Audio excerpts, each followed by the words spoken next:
The morning sun stretched long shadows across Samuel's wheat fields as he spotted a small figure crawling near his chicken coop. At first, he thought it was a coyote or fox raiding his hens. Rifle in hand, he approached, ready to scare off the intruder. But as the creature turned, Samuel's blood froze. It wasn't an animal, it was a girl, maybe 8 or 9, with matted brown hair hanging like a mane over her dirt-caked face. Naked, scratched, and scarred, she didn't cry or scream like a normal child. She barked, a sharp, canine sound, followed by a low growl. Crouching defensively, she bared her teeth, her eyes wild with animalistic fear. Samuel lowered his rifle, hands trembling.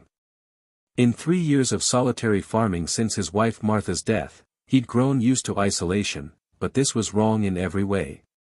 The girl's movements were too practiced, too natural. She moved on all fours with the fluid grace of a four-legged creature. When he took a step forward, she scrambled backward, barking frantically, then bolted into the woods with shocking speed, vanishing into the dense tree-line. Samuel stood frozen, staring at the muddy handprints and knee marks in the dirt. His mind raced. Where had she come from? How long had she lived like this? And who had taught her to act like an animal? He recalled whispers in town about Jacob Morrison, a hermit in the mountains, and his daughter, never seen in public or school. Samuel had dismissed the rumors as gossip, but now, staring toward the distant mountains, they took on a chilling meaning. Somewhere out there, a child lived like a beast, and he was the only one who knew that he couldn't focus on chores. Every few minutes, his eyes drifted to the woods, wondering if she was watching. By noon, he made a decision. Filling a bowl with leftover stew and a cup of milk, he placed them near the tree-line, backed away 50 feet, and waited on a fallen log. An hour passed, then 2. Just as he was about to give up, movement stirred in the shadows. The girl emerged, still on all fours, approaching the food like a wary animal. She sniffed the air, took cautious steps, then froze to scan for danger. When she reached the bowl, Samuel's heart broke. She ate directly from it, lapping at the milk with her tongue, like a dog as she ate. Samuel noticed fresh cuts on her arms and legs, some infected. Without care, she'd die. He remained still, afraid to scare her. When she finished, she sat back on her haunches, staring at him with a long, evaluating gaze. No barking, just curiosity. He spoke softly, "It's okay, little one. I won't hurt you." She tilted her head like a curious dog, understanding he was communicating but not the words. Samuel tossed her a piece of jerky. She pounced, tearing at it with her teeth. Then he saw it, a leather dog collar around her neck, worn smooth by years of use. Someone hadn't just neglected her, they'd systematically stripped her humanity.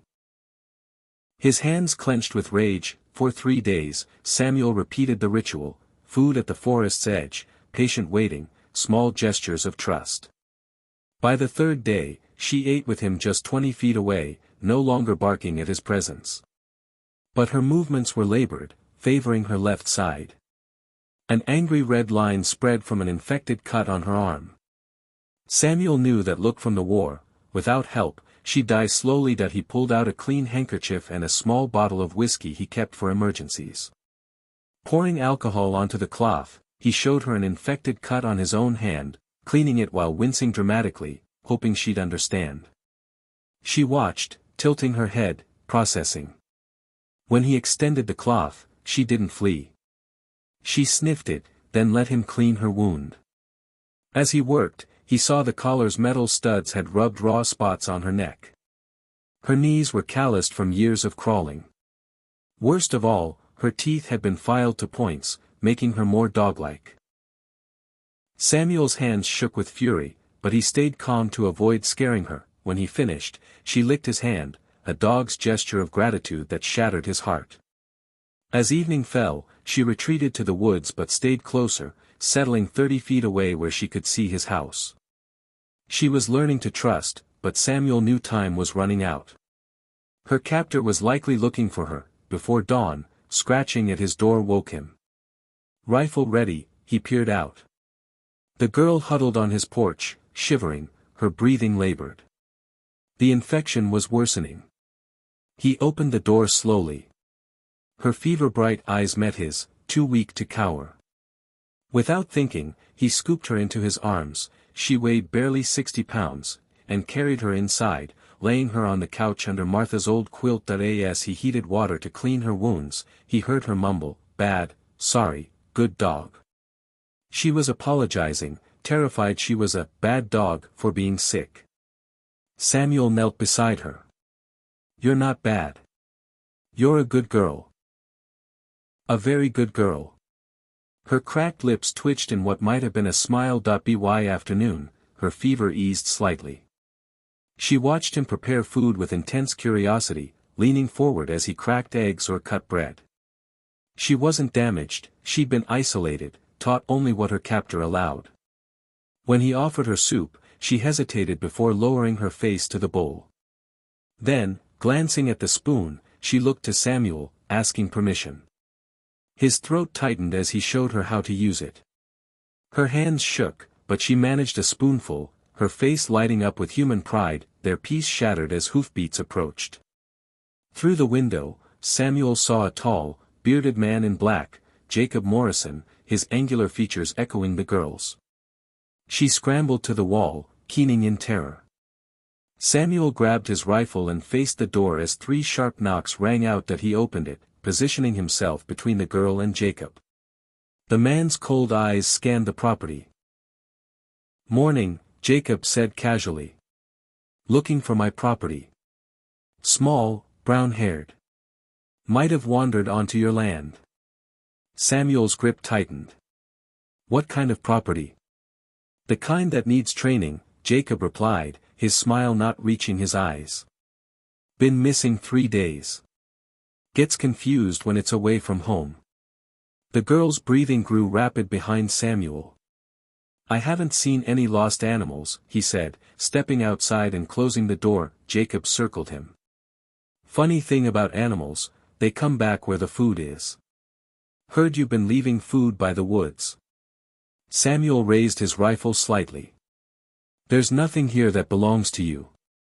Jacob's facade cracked. "That thing in your house ain't human anymore. I made sure of that. 9 years breaking every trace of human nature. She don't know words, tools, or walking on 2 legs." Samuel's hands shook with rage. "She's a child." Jacob laughed. "My animal. Animals belong to their masters." A crash came from inside, then the girl's voice, clear and human, "No. No, go back." Jacob's eyes lit up with cruel satisfaction. "She knows what happens when she disobeys. Soon she'll crawl back, begging forgiveness." Samuel raised the rifle fully. "Get off my land." Jacob's hand moved to his hip, but Samuel was faster. The shot echoed, and Jacob stumbled, clutching his shoulder, blood seeping through his fingers. "You shot me," he gasped. "Over an animal."